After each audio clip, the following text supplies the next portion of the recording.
Greetings one and all. I wanted to discuss our beautiful planet Earth, which I love very much, and I hope you guys do too.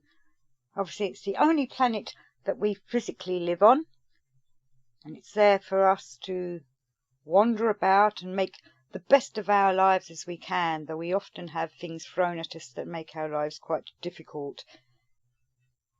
And being on this Earth, God's Earth obviously, is an honour, to be honest. But Gurdjieff calls this an ill-fated and ill-starred planet, and he discusses this lots throughout Beelzebub's tales to his grandson.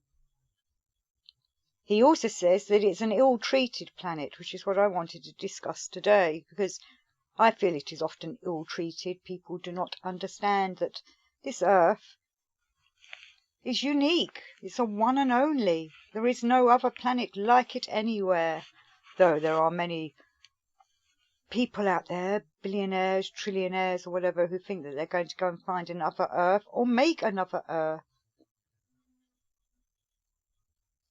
And Gurdjieff reminds us that this Earth is equally free for all. So free for us to live upon, even though somehow we've turned it into a lunatic asylum. I love this planet and its natural resources, and so I'm very concerned about the geo-engineering that is taking place and what the geo-engineers are planning for our planet.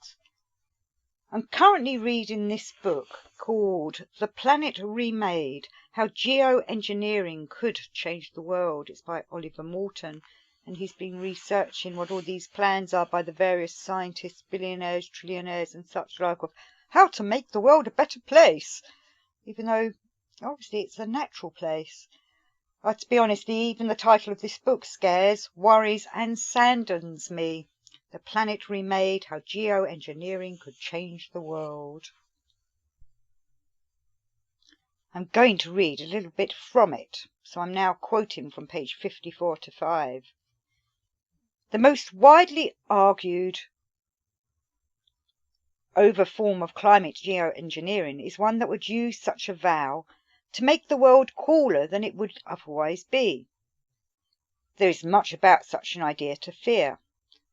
The stories of the wings and the pilots they carry, the stories that tie the stratosphere into the future world below it, may be stories of ill-formed folly, as those of the SST's swept-backed wings would have been, or of empire. And when he's talking about the SSTs, he's talking about all these super planes that are being sent out.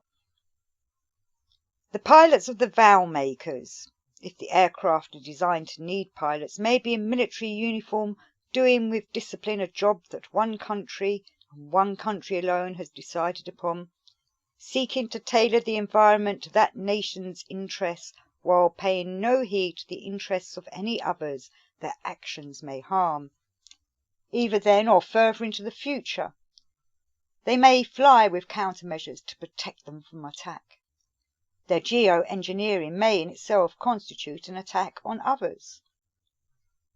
Then again, the pilots may simply be skilled functionaries, professional employees like those who take aircraft from A to B, and he mentions a few companies in their shirt sleeves. They may be contracted to some international organisation that has reasonable standing and offers convincing reasons for what it is doing. They may see their task as a distasteful necessity. They may, though, take joy in it as well as pride. They may be enthusiasts, smiling and chatting with tourists who have paid to come along. They may embellish their veil makers with names from history and fiction, and he gives a series of names. And I'm just going to end the quote there. I've been discussing a lot over the years the problems with the chemtrails. I'm not sure if there is actual pilots, human pilots, or whether they're driven by AI or some kind of computer system. And worry, or what that obviously it's doing to this planet. We're going to come to that a bit further on.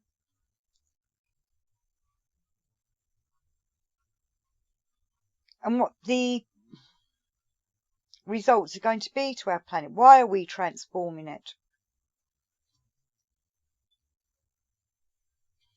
He's talking about Archimedes, this author. Archimedes is said to have said that given a lever long enough and a place to stand, he could move the earth. And then he goes on later on page 81 to talk, and I'm going to quote here, "Geoengineering is about finding levers with which to move the earth system. It is also about finding worldly fulcrums that can take the pressure of those levers and guide their force with precision. They stop the lever from slipping and doing damage." And I'm going to end the quote there, because then he starts talking about the social and political achievements this might make, or whether it would create global environments that many people might not feel happy about.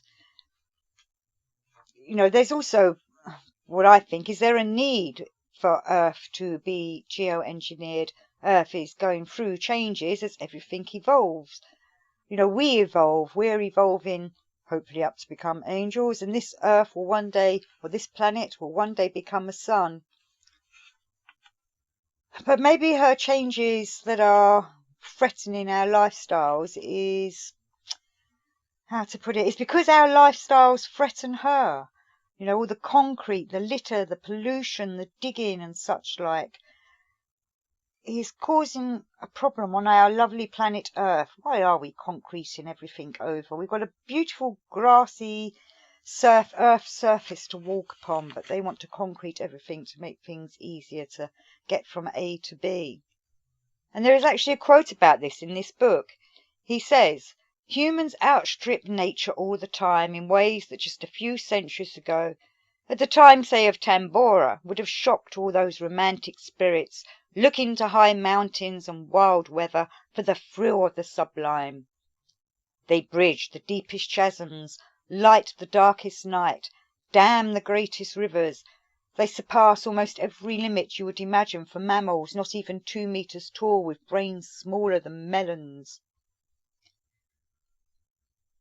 The sense of an awe-inspiring other," he uses a capital O here, "against which humans measure themselves is now as readily provided by their own works as it is by those of nature.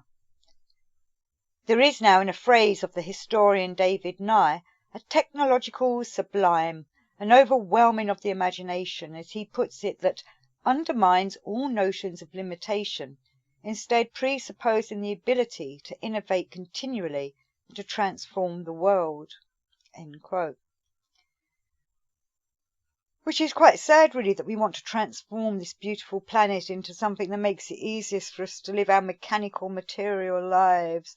We're not working with nature, are we? We're not working with the planet. We seem to be trying to control it. There is a chapter in the book called "Dimming the Noontime Sun." Dimming the noontime sun. Why are they doing that? This is something that reminds me of Edgar Cayce, which I've done a few shows on about. His Edgar Cayce was known as the sleeping prophet, and when he was in his trances, he was going back or reminding people of their lives in Atlantis, and that the Atlanteans, obviously we know the story of the sinking of Atlantis, but he was saying that many of the Atlanteans of that time were being reborn in his time and into the 20th century. And I find it quite interesting that we've got certain people in the world who are trying to block out the sun to protect us from getting skin cancer, to make it cooler, all kinds of things. I'm just going to do a little quote again from Walton in this "Dimming the Noontime Sun." And he talks about how they were trying to suck out the CO2 from the air, from, you know, which is what the plants and the trees need. You can't be getting rid of CO2. We're made of carbon ourselves.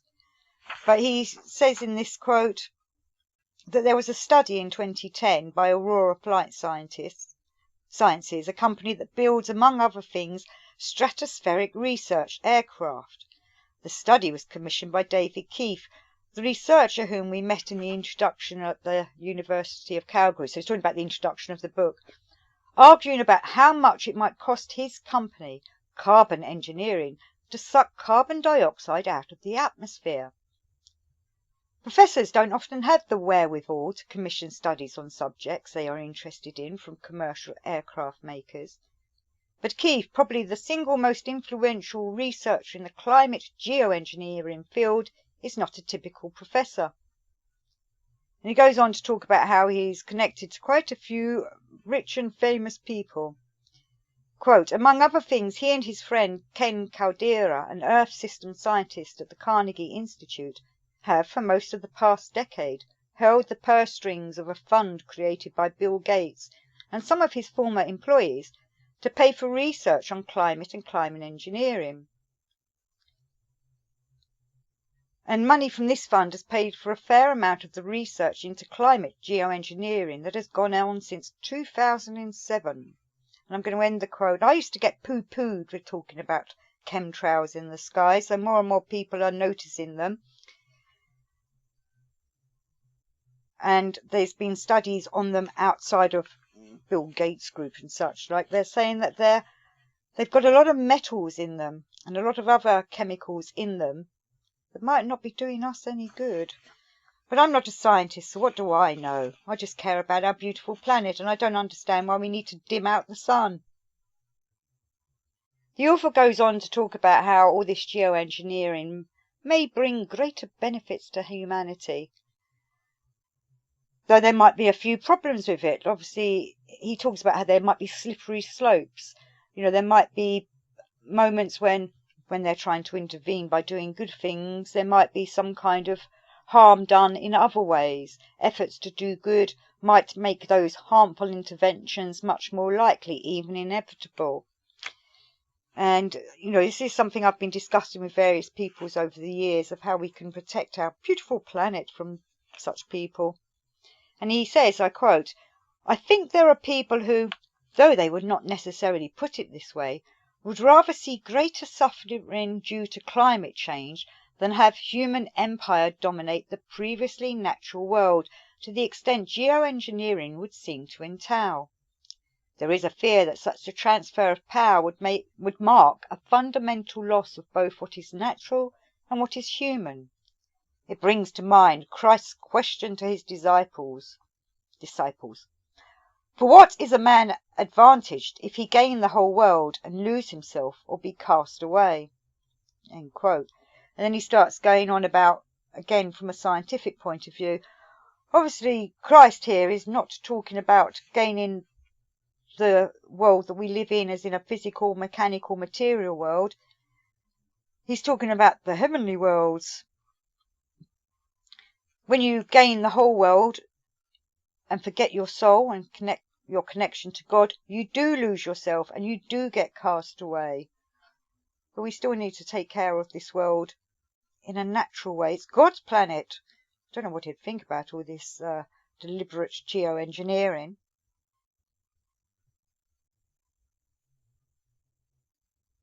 And this is a sentence that I'm still deliberating on. Quote, the deliberate climate change that geoengineering entails might seem to fit that phrase even better, seeming to mark as it does the final irreversible replacement of the authentic world with a fake one. End quote. And that's what I feel is happening. They're trying to create a fake world, which of course the dark forces would be trying to do anyway. Yes, so I am one of those who is more concerned about the state of the earth staying natural rather than geoengineering, but I would also like humans to be able to change, obviously, for the better. Humans need to wake up to who they are, their potential and their connection to the divine and to this planet. And I believe that when this happens, usually in a person, they begin to appreciate the planet they are on, their connection to God. You know, he or she cares for the environment and the planet because they realise who they are, their potential, and their connection to this earth, which is in this solar system, that is a piece of the divine universe. My whole channel, my books, my films and such like are about human engineering. If we can get the human in us to realise itself, rather than live day by day in a mechanical way with no concern for life outside, well, one's own environment. If we can get people to wake up to their potential, and I'm using that word a lot, then they will begin to acclimatise to life on this planet in the correct way, and the planet too will then operate in the correct way. I'm not saying there will be no more natural disasters, but there will be fewer of them, and we would also be making the Earth's resources more suitable to use. They should be being used in a natural way, not a geo-engineered way. I don't particularly want to eat geo-engineered food or drink water laced with chemicals. Apparently, from the scientist's point of view, this is for my own good. I want the goodness of the Earth's foods and the Earth's waters to pass my lips. Humans should not be controlling the planet, but working with her. But I did find this book interesting, especially the accounts of the scientists and their suggestions how to improve our planet, such as putting mirrors into space to deflect sun rays, or how some want to cool down the Earth with their strange inventions and machines, while there's others that want to heat it up. It just reminds me that all the people can never be satisfied. You know, how will some group... Well, there is always going to be a group that speaks up against another group, and so nothing sensible ever seems to get done. In this book, there are some quotes by Henry David Thoreau, and I'm going to read one of them quotes. This is from page 134 if you have the book. In his review, Thoreau distinguishes two types of reformer. One says he will transform himself and then nature and circumstances will be right. The other will reform nature and circumstances and then man will be right. Talk no more vaguely, says he, of reforming the world. I will reform the globe itself. End quote from David Thoreau. But this is the problem of different people having different ideas of how the world should be run. But one of my biggest concerns, and what used to be considered conspiracy, is the weaponizing of the earth. And we've got some quotes in this book about this. So in this book he talks about the various scientists and NATO committees that were talking about how to weaponize the earth. And I'm going to quote, in his book Arming Mother Nature, The Birth of Catastrophic Environmentalism, Jacob Darwin Hamblin looks at the ideas for environmental warfare examined by a NATO committee under the chairmanship of Theodore von Karman, one of the key figures in 20th century aeronautical engineering, and led after his death by Edward Teller, one of the creators of the hydrogen bomb. The committee's brief was to find geophysical ways to wage war that would supplement the atomic, chemical, and biological modes already provided by other scientists, to find ways to weaponize everything, from earthquakes to the weather to the Van Allen radiation belts discovered by the first satellites. Our poor beautiful planet being turned into a weapon. She's so beautiful. It's just depressing and So why have I made this video? Because I think we need to be aware of the agenda regarding geoengineering. Many people are just going to sit idly by as the mad scientists tell them what they are doing is for the best for humanity. And we need to question agendas and check, verify what is going on, and use discernment to find out if it is for the best or not. And be conscious of the fact that there are many agendas being put into place, transhumanism being one of them. Please check out my book, Monkey Mind, Robot Body, on my views of this. I also highly recommend Elena Freeland's books on geoengineering. I wonder what Gurdjieff would think in this day and age. It's all part of the lunatic asylum's leaders running their strange lunatic ideas, thoughts and plans to dominate, control from their ego rather than find their deeper connection with planet Earth, each other and the divine. So once again, I thank you for listening and watching.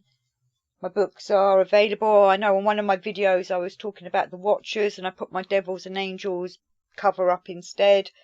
But my book's available through my website. And love and peace to you all till next time. out.